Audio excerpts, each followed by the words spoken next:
Bonjour à tous et bienvenue sur Radio Lalma, l'émission qui parle de la culture et du milieu artistique. Je suis votre présentateur Alain Ramirez. Pour l'émission de cette semaine, nous parlerons de quelques sujets assez sérieux, dont la violence, l'inceste et l'ignorance, mais aussi de l'espoir, la liberté et de la guérison. Pour cela, nous recevons Anne-Sophie Pinto, écrivaine, qui nous présente son nouveau livre M'entends-tu, qui est très récemment sorti. Bonjour Anne-Sophie, bienvenue. Bonjour, merci. Ben écoute, Anne-Sophie, je suis ravi de te recevoir dans l'émission. Enfin, j'ai pas encore eu la chance de lire le livre, mais déjà, les petits textes que j'ai lus, j'ai trouvé ça hyper intéressant, hyper passionnant. Donc, j'ai hâte que tu nous expliques un petit peu d'où est-ce que ça vient, pourquoi, comment. Mais avant de commencer, je veux bien que tu me dises qui est Anne-Sophie Pinto. Pourquoi est-ce qu'elle écrit? Alors moi, je suis Anne-Sophie Pinto, donc je suis née à Lisbonne, au Portugal. Je suis arrivée en France à l'âge de 6 ans. Du coup, j'ai vécu qu'en France, mais je suis née à Lisbonne et j'ai fait mes études en France. Donc je suis assistante commerciale actuellement et donc j'ai décidé d'écrire mon histoire avec le livre M'entends-tu. C'était un rêve de petite fille. C'est un livre que j'ai rêvé, hein. J'ai rêvé de l'écrire. Je pensais pas que j'y arriverais parce que j'ai beaucoup de traumatismes que j'ai vécu. Donc j'ai été suivie par un psychologue pour pouvoir l'écrire. Voilà, donc je suis passée par une psychologue pour pouvoir m'aider comme une thérapie. Donc j'ai eu du mal, mais j'ai réussi. Donc là, voilà. Donc le livre parle bien de l'inceste, parle bien de la violence conjugale. Donc voilà, c'est un livre vraiment que j'ai décidé d'écrire pour apporter mon aide. J'aimerais que ce livre apporte vraiment une grande aide. Parce qu'en fait, le rêve que je voulais, quand j'étais petite fille, c'est d'écrire mon histoire et le mettre dans une bibliothèque pour qu'une petite fille, une jeune fille ou une jeune femme tombe sur mon livre et que la personne en fait lise mon histoire et voit réellement que on peut sortir des traumas, qu'on peut guérir, on peut s'en sortir malgré voilà la résilience. En fait, c'est la résilience qui fait que j'ai tenu bon malgré plusieurs on va dire tentatives de suicide, des petites choses comme ça que j'ai eu toute ma jeunesse. Mais aujourd'hui, voilà, aujourd'hui, je veux vraiment apporter mon aide et j'aimerais accompagner, si possible, plus tard, accompagner des gens qui sont sous l'emprise, vraiment accompagner des gens et aider ces gens-là. Donc voilà pourquoi aujourd'hui j'ai décidé d'écrire M'entends-tu. Et c'est très courageux ce que tu dis parce que justement, ça vient de toi. C'est quelque chose que t'as pas inventé de rien, d'un rêve. Voilà, c'est quelque chose que tu as vécu dans une certaine mesure. J'imagine que justement, le fait de le plasmer en livre avec des mots et tout ça, c'est une bonne idée. Mais j'imagine que c'était aussi difficile, autant que libérateur peut-être, mais ça va être aussi difficile de parler de des choses comme ça. Je me posais la question si, en plus de t'inspirer de ça, tu avais fait un petit peu de recherche d'autres types de cas qui se sont produits, que tu aurais vu dans les journaux de notre livre. Pas du tout, mais c'est vrai que je pensais pas qu'il y avait autant de femmes qui ont vécu la même histoire que moi. Parce qu'en fait, je pense que j'étais bloquée dans ma bulle, en fait. Je pensais que j'étais un cas à part, qu'il n'y avait pas beaucoup d'histoires similaires. Mais en fait, j'ai découvert que vraiment, vraiment, il y a beaucoup d'histoires qui ressemblent à la mienne et beaucoup de femmes très courageuses, très fortes qui sont sorties. Et aujourd'hui, je me dis, parce que à chaque fois, je me dis que j'ai pas confiance en moi, que je me sous-estime et tout. Et aujourd'hui, je me dis franchement, tout ce temps-là, pourquoi je suis restée bloquée? Parce que ça m'a fait un grand bien d'être suivie par cette psychologue et ça m'a fait un grand bien de mettre des mots. Et aujourd'hui, je me sens tellement bien, soulagée, parce que on va dire que j'ai pas été accompagnée dans mon entourage. Beaucoup de gens savaient beaucoup de choses, mais beaucoup de gens m'ont pas cru parce que j'ai jamais rien dévoilé. Et aujourd'hui, je le mets dans mon livre, je le mets que tous ces gens-là n'étaient pas là pour moi. Et j'ai décidé aujourd'hui de crier, en fait, de crier à travers mon histoire et de me libérer de tout ça parce que c'est pas à moi d'avoir honte. J'avais honte pendant toute ma jeunesse, mais aujourd'hui, je me dis que non, c'est pas à moi d'avoir honte. Je n'ai plus honte et c'est aux gens d'avoir honte. Voilà ce que j'ai vécu, en fait. Oui, quand tu dis malheureusement, quand on commence à creuser, on se rend Oui. compte que c'est pas une personne, c'est pas deux personnes, c'est des milliers de personnes qui tous les jours vivent des choses comme ça, plus que d'autres, moins que d'autres, mais il y a toujours cette violence. Et effectivement, moi, ça me plaît beaucoup le titre du livre, m'entends-tu? Et d'ailleurs, tu l'as un petit peu dit là aussi, de pouvoir le dire, l'exprimer, demander de l'aide. Et aussi, c'est un appel à une conscience, non? Genre, c'est pas seulement est-ce que tu m'entends crier, est-ce que tu entends vraiment ce que je suis en train de te dire, est-ce que tu me crois? Et souvent, c'est ça, malheureusement, encore aujourd'hui, en 2025, il y a plein de personnes qui se font violenter par quelqu'un des proches et ça passe crème comme s'il y avait rien, comme c'était normal. On dit que c'est quelque chose hyper négatif, hyper violent, qui laisse plein de séquelles, en fait, physiques, mentales, émotionnelles. Donc, je te trouve très courageuse. Et ma Et peur, c'était ça. Ma peur, c'était, de dévoiler, en fait, ce que j'ai en moi, de dévoiler mon secret autour de ma famille parce que justement, les gens de ma famille, il y en a beaucoup qui étaient au courant et qui ont préféré, ne rien dire. Voilà, faire semblant de voilà. Et du coup, moi, aujourd'hui, c'est cette peur-là que j'avais, avant d'écrire. J'avais peur de d'écrire, ces choses-là parce que j'avais honte, bien sûr, que ma famille était au courant et que personne n'osait, venir me voir, juste, m'épauler, me parler, me dire, «Est-ce que qu'est-ce qui s'est passé?» Non, personne. Personne et aujourd'hui, bah, j'ai 43 ans et aujourd'hui, je décide de tout dévoiler, vraiment et surtout, ce que je veux dire, c'est que le livre que j'ai décidé d'écrire, c'est pas qu'on ait pitié de moi. Ce livre-là, vraiment, c'est pour venir aider les gens qui ont vécu la même histoire que moi et des gens qui sont sous l'emprise et qui n'arrivent pas à s'en sortir et j'aimerais qu'ils lisent mon livre et que non, ils ont le droit de crier, de parler, de dire les choses pour s'en sortir parce que des fois, il faut mettre les mots et ça sert à rien de garder en nous parce qu'au final, ça nous aide pas. Ça nous aide pas. complètement, je suis complètement d'accord. Question, justement parce que tu parles, ce que tu viens de dire, que tu parles un petit peu de ta famille, de tes proches dans cette histoire. Est-ce que tu as essayé quand même de garder genre l'identité des gens ou c'est vraiment marqué mon oncle Franck s'appelle vraiment Franck ou voilà, tu as essayé de changer un petit peu, peut-être mixer quelques personnages, peut-être fusionner un oncle et un autre oncle ou un cousin et je sais pas. Oui, en fait, tout à fait, j'ai pas mis, les noms des gens. J'ai mis des noms, j'ai inventé des noms parce que je voulais pas, justement aujourd'hui mon combat c'est ce livre et c'est vraiment pour apporter mon aide, c'est vraiment pas pour, divulguer ou, pointer du doigt quelqu'un. Non, c'est vraiment, vraiment le livre c'est pour apporter mon aide et les noms, les personnages qui sont dessus, c'est des vrais personnages mais les noms c'est pas des vrais noms, pas les vrais prénoms. Voilà. Je veux pas faire de d'histoire, je veux vraiment pas, accuser qui que ce soit. Mon livre, c'est pour apporter, c'est une force, je tiens à le préciser. Je comprends tout à fait.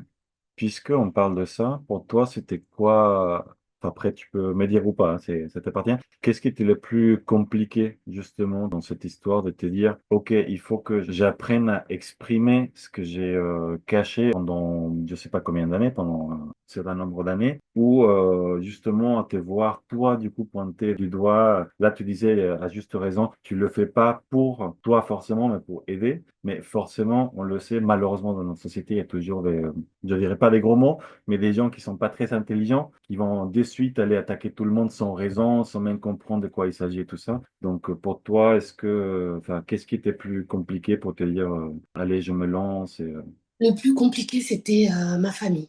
C'est, ma famille. Je sais que ma famille aurait voulu que je garde ce secret et je sais que moi aussi j'avais pris, la décision quand j'étais plus jeune de mourir avec mon histoire. Donc voilà, j'ai eu un déclic à un moment et je me suis dit: «Non, en fait, j'ai pas confiance en moi, je suis bloquée de partout, j'ai peur de plein de choses, j'ai peur de faire des choses, j'ai peur d'avancer dans la vie». Donc je me suis dit: «Mais je comprends pas pourquoi j'ai autant de blocages» et justement en faisant un peu de l'hypnose, suivie par un psychologue, bah, je me suis rendu compte que tout venait de là. C'était vraiment, quelque chose que j'avais vécu qui me bloquait partout et aujourd'hui j'ai décidé de vivre, avoir le droit d'être heureuse, d'avoir le droit d'être aimée, d'avoir le droit d'avancer, en fait. Et je me suis dit: «Non, moi, je veux me libérer». C'est comme si j'avais un poids sur moi, un gros sac sur moi que je devais enlever, que je voulais pas enlever parce que j'avais peur de faire du mal à ma famille, les gens qui m'aiment et que j'aime. Et là, j'ai dit: «Non, mais pourquoi si j'enlève ce sac, on va plus, m'aimer, m'accompagner, pourquoi?» Donc en fait, j'ai décidé de l'enlever parce que c'était trop lourd pour moi et toute mon enfance, toute ma vie, j'ai gardé ça alors que j'aurais pu faire passer, on va dire que j'aurais pu, faire des choses que j'aurais pu rendre, ma famille malheureuse, j'aurais pu me suicider, j'aurais pu plein de choses. Mais non, j'ai décidé d'enlever ce sac et d'avancer. Voilà, d'être forte, courageuse, d'avancer parce que la vie, elle est belle, en fait. La vie, elle est belle et déjà, j'ai la chance de respirer, la chance d'être en vie. Ça veut dire que non, il faut que je continue et je veux surtout me battre pour mes enfants. Voilà. Exactement ce que je t'ai dit tout à l'heure, enfin, en début d'émission. Je te trouve très courageuse à plusieurs niveaux. Déjà parce que le fait de te dire, OK, ça suffit, il faut que je cherche de l'aide, que ça soit un psy ou quelqu'un d'autre, il faut que j'en parle, c'est déjà un gros pas. Il y a beaucoup de gens qui le font pas. En plus, te dire, allez, je vais écrire un livre, le publier pour aider les gens, c'est un autre grand pas hyper important. Et encore, en plus, te dire, OK, j'ai des enfants, il faut que la vie continue, que je sorte les deux pieds du plâtre, voilà, que j'avance. Et encore, là, tout à l'heure, tu me disais que là, il y a ton mari actuel à la maison. Te dire, OK, je me ouvre encore une fois à être en couple avec quelqu'un. Donc, c'est hyper, hyper courageux. Donc, tu vois, à plusieurs niveaux, je trouve que ton schéma, il est assez intéressant, assez important, justement, de le faire passer, comme tu le dis, à d'autres pour qu'ils sortent aussi de cette problématique. Donc, bravo. Merci. Et je m'ai posé la question parce que du coup, j'ai pas encore eu la chance de lire ton livre, mais j'ai eu la chance d'avoir vu la couverture que je trouve très belle. Enfin, très belle. Dans ce contexte de violence, ça paraît un petit peu invraisemblable, mais en vrai, il est plein d'informations, assez fin, mais quand même assez puissant. Voilà, d'où ça vient cette image. Bah, cette image, je l'ai travaillée avec un graphiste, mais moi, j'ai toujours voulu qu'on sache. En fait, c'est la petite fille qui est en moi, cette petite fille que j'ai voulu sortir de là où elle est restée. Donc, en fait, je l'ai pris par la main et je l'ai retirée de là où elle était. Et du coup, je voulais l'image d'une petite fille. Donc, je sais pas si vous la voyez bien, mais voilà, je voulais qu'on la voit. Je voulais qu'on voit la petite fille, je voulais qu'on voit des choses qui sont arrivées, mais je voulais aussi qu'on voit que ça va mieux, que qu'on peut sortir de tout ce mal.